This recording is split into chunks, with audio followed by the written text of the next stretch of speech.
Sir, विदेशों में ठगी करने वाले कॉल सेंटर का खुलासा पुलिस द्वारा किया गया है। क्या कुछ गिरफ्तारी इसमें हुई है? किस तरीके से पुलिस इस जो गैंग है इस तक पहुंची? देखिए, इंदिरापुरम थाना क्षेत्र में ये एक कॉल सेंटर चलता था जो प्राइमरली यूएस के कस्टमर्स को स्कैम करने का काम करता था। इस गैंग के 3 पार्ट होते हैं। जो मुख्य पार्ट पकड़ा गया है, इनके पास कॉल्स आते थे और ये कॉल्स रिसीव करते थे, उन कस्टमर्स को स्कैम करते थे। सॉफ्टवेयर वगैरह इंस्टॉल कराने के नाम पे, मुख्यतः एंटीवायरस सॉफ्टवेयर इंस्टॉल कराने के नाम पे उनसे पेमेंट्स लेते थे।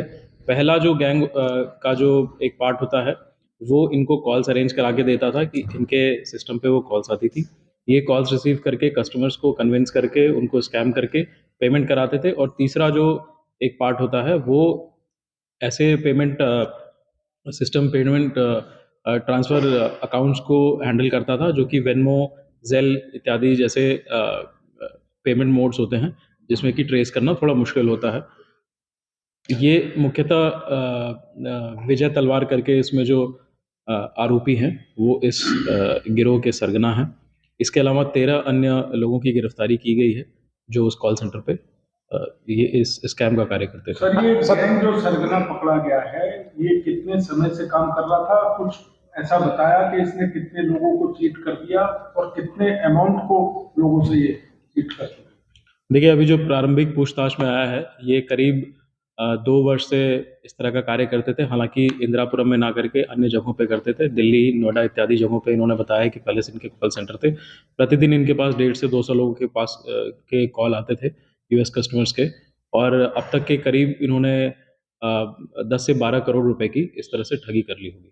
सर, कुछ अकाउंट फ्रीज किए गए या कुछ अकाउंटों से एक अमाउंट की जानकारी मिली हो कि कितने का ट्रांजैक्शन हुआ है किस टाइम पीरियड में? देखिए, अभी जो जैसा कि मैंने बताया, इनका जो ट्रांजैक्शन का मोड होता था, वो वेनमो, ज़ेल और कई बार ये गिफ्ट कार्ड के रूप में पेमेंट लेते थे।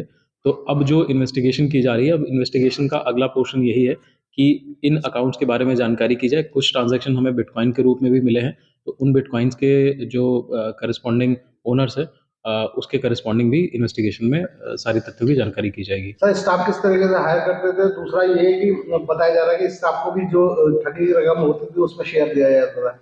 जी, स्टाफ को ये फिक्स सैलरी के बेसिस पे प्लस 1% कमीशन के बेसिस पे ये रखते थे। जो हायर करते थे, इसके लिए पहले वो उनकी इंटरव्यू लेते थे और मोस्टली क्योंकि इनके यूएस कस्टमर्स होते थे, तो वो इंग्लिश स्पीकिंग लोगों को ही रखते थे उसमें। सर, इस केस के खुलासे में सबसे इंटरेस्टिंग बात यह है कि काम शुरू करने से पहले ही गाजियाबाद पुलिस इन तक पहुंच गई। तो ये सफलता किस तरीके से आती है? देखिए, ये जो इंदिरापुरम में इनका कॉल सेंटर ये स्टार्ट हुआ था, ये जैसे कि सूचना मिली है, ये परसों से उन्होंने इसमें कार्य अभी स्टार्ट किया था। तो आपके एसीपी इंदिरापुरम साहब और इंदिरापुरम थाने को जैसे सूचना प्राप्त हुई थी, ये टीम गठित की गई थी और टीम ने जैसे ही वहाँ पे छापा मारा, तो वहाँ पे इस तरह के उपकरण मिले, ये लोग मिले और उनसे जब पूछताछ की गई और सारे तथ्यों की जब जानकारी की गई, तो ये सारे के सारे जो पूरा मैं आपको गैंग का मोडस ऑपरेंडी बता रहा हूँ, इस तरह के प्रकरण का खुलासा हुआ है। माना जाए सर कि जब एक डिटेल हाथ में आएगी तो करोड़ों रुपए की बात सामने आएगी, करोड़ों रुपए ये ठग चुके होंगे।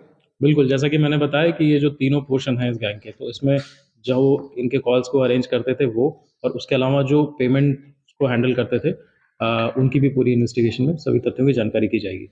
सर, अभी कुछ लोग फरार भी है क्या?